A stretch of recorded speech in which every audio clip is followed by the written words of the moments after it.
मैं आई तक नहीं हूँ। चुप, एकदम चुप, बिल्कुल झूठ मत बोलना। मैंने स्वयं तुम्हें और गजराज को माँ के कक्ष में छुपकर जाते हुए देखा है, और अब यहाँ खड़ी होकर झूठ बोले जा रही हो।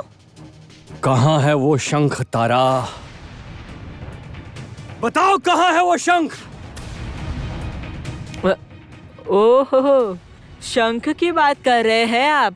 वो तो भगवान के मंदिर में है। बस! तुम्हारे ये मजाक मैंने बहुत दिनों तक बर्दाश्त कर लिए, अब नहीं। अब तुम्हें और तुम्हारी इस तारा को आज मैं ऐसा सबक सिखाऊंगा। बहुत आदित्य,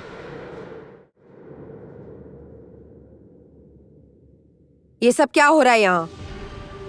और आप इतने क्रोध में क्यों हैं?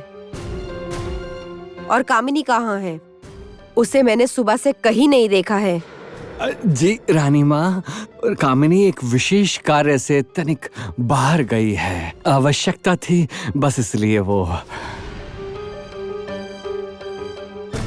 रानी माँ इस समय यहाँ क्यों आई है? यदि इन्हें ये सब पता चल गया, इसका परिणाम अच्छा नहीं होगा।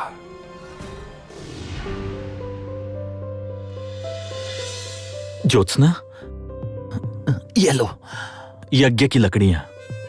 फिर से कोई फल खाकर तो नहीं आ गए?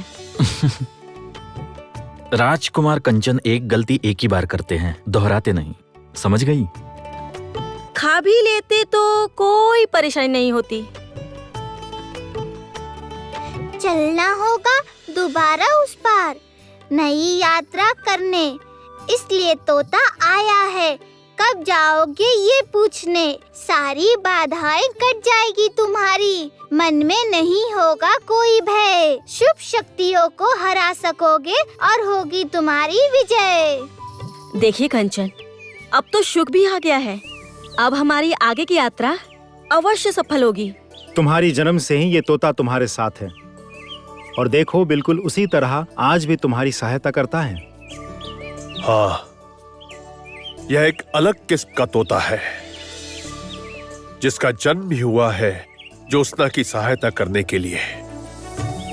जैसे तोता किसी की बात नहीं सुनता, वैसे ही ज्योत्सना न हो तो यह किसी की कोई सहायता नहीं करेगा।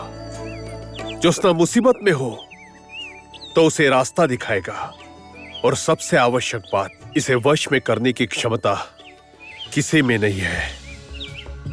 किसी में इसे वश में करने की क्षमता नहीं, किसी में नहीं।